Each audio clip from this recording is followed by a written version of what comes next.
Hi there. How are you? So glad you could join me. We are going to look at the book of Numbers in the book that we've been studying, the Bones Bible Handbook.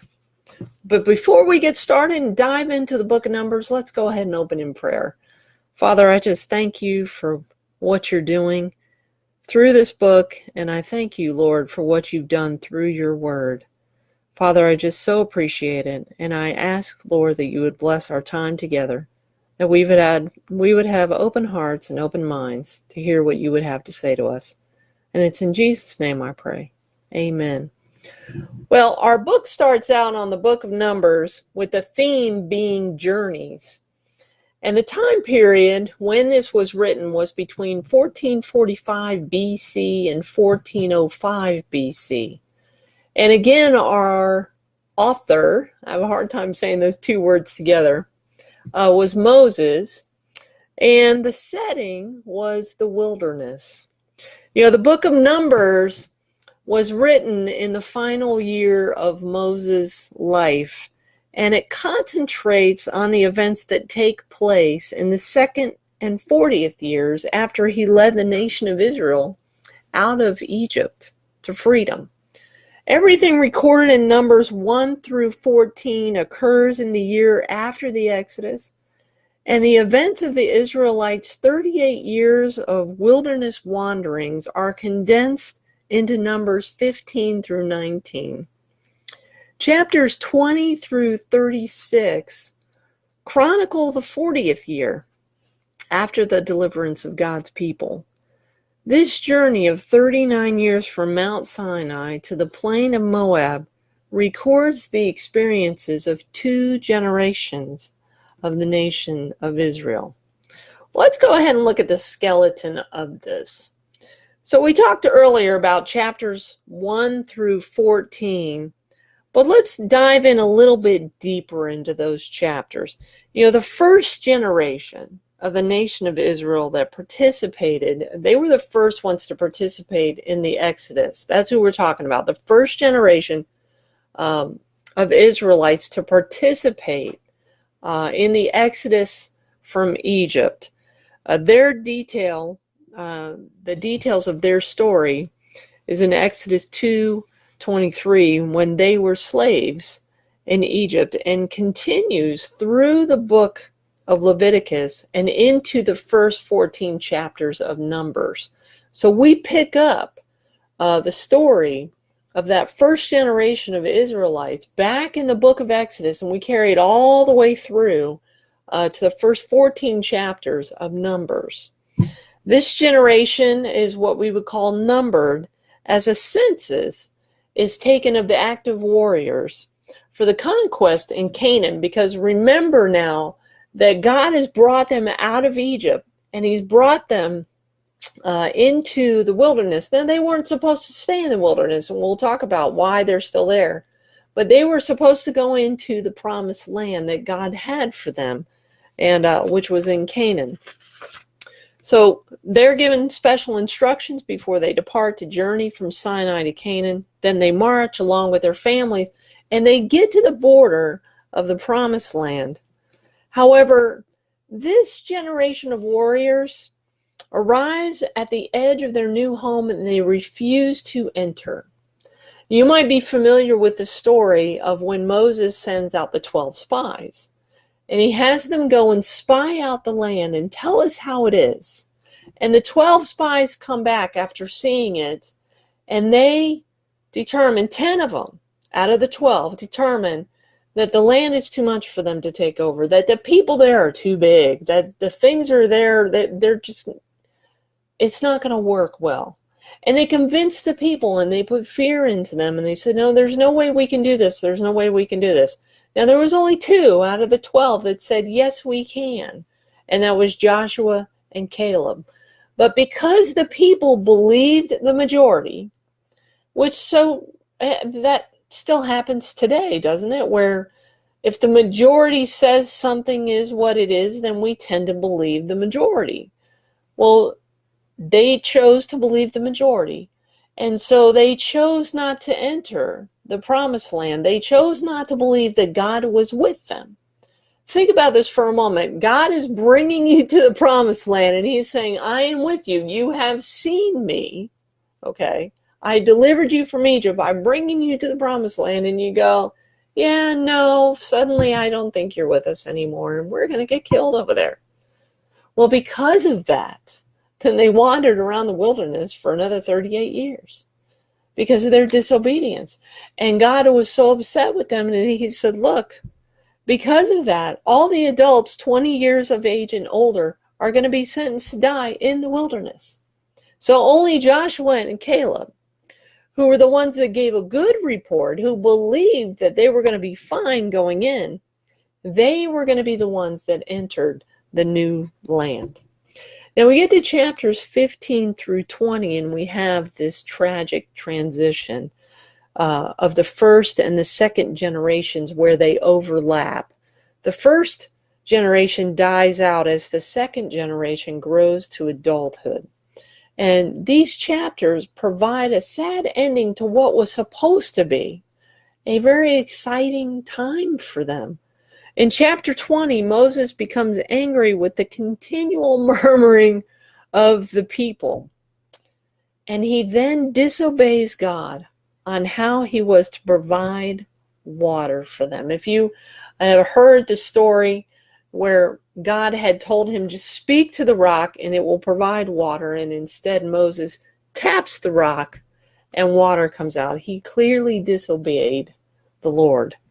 God decrees that Moses will not lead Israel into the land of Canaan, and that's pretty bad. A final act of transition comes from the first to the second generations, and it comes with the death of Aaron, which is Moses' brother and God's high priest. Well, chapters 21 through 36 talk about the new generation. Like the first generation, the second generation journeys to the borders of the land. And they too are given instructions. And again, they take a census before the invasion of the promised land. And Moses appoints Joshua as his successor. And remember, Joshua was one of the two spies, him and Caleb, that came back from spying out the land before, and they said, yes, we can overtake it. Well, Joshua is fixing to take the Israelites into the promised land. And Moses, because he's not going to be going forward into there, has now appointed Joshua to take over. But unlike the first generation, this second generation is not afraid of war. And within a short time, they're going to inherit the land because Joshua is going to be given the plan of what to do.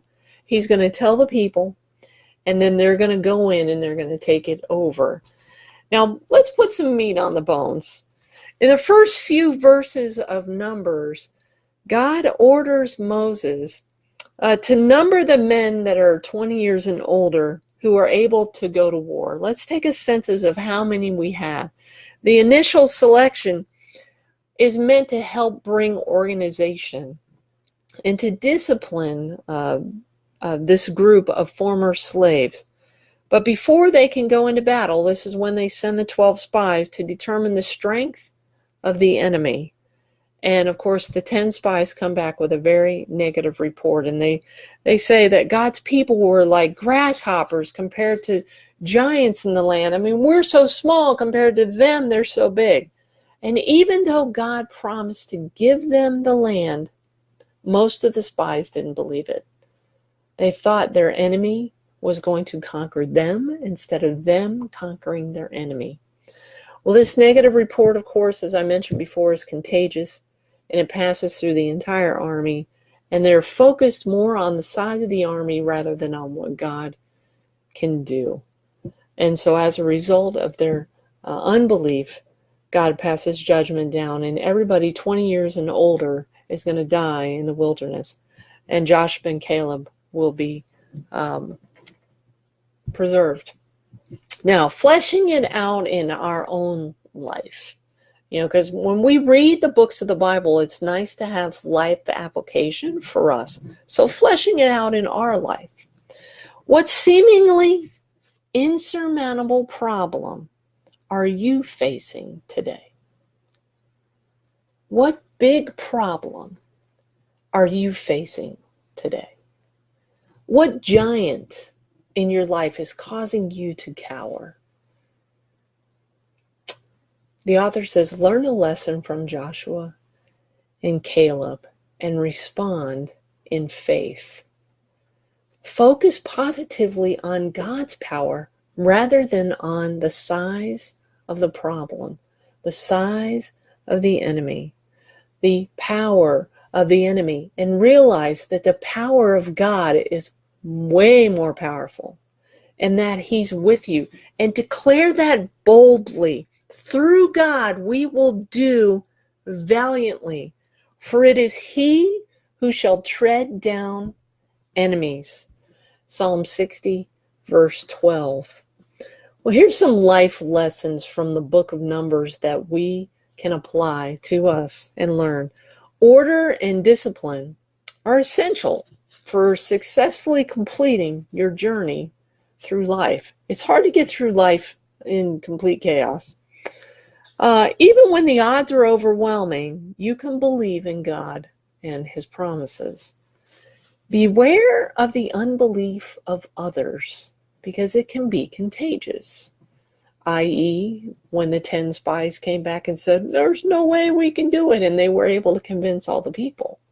We have to beware of people's unbelief, that we don't take that on, that it become contagious, that we've got to stay strong in our faith, stand firm in our faith. Fearing others and failing to trust God has grievous consequences. Like Joshua and Caleb, don't follow the unbelief of the majority.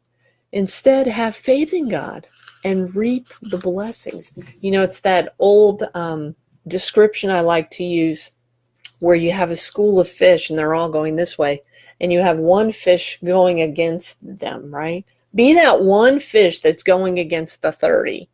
Right? You're going to be that one going against the 30. Sometimes that's just what we have to do, because we can get caught up in going with the crowd and realize the crowd is all going the wrong direction. And before we know it, we're getting trampled on by the crowd who's going in the wrong way. We should be going towards the light, towards the Lord, towards faith, towards courage, towards strength. All right. Well, you know, I didn't realize, but in reading this synopsis, I didn't realize that Moses' sister and brother both die before he does. That's pretty sad. I also didn't know that this was also the chapter where they referenced the talking donkey of Balaam, which is in Numbers chapter 22, in case you're interested.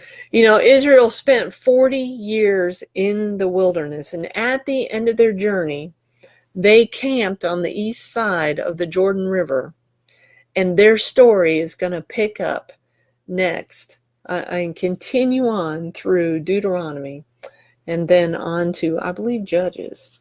So thank you for joining me. I hope that this has been a learning experience for you, and then we got some great information out of this. Please tell a friend, share it with some family if you like, if you like the videos. You might have some friends that are not on Facebook, and that's okay, because I'm putting them on YouTube also, so that people outside of Facebook group and outside of this group can watch them too. You have a great day, and I will talk to you soon. Bye.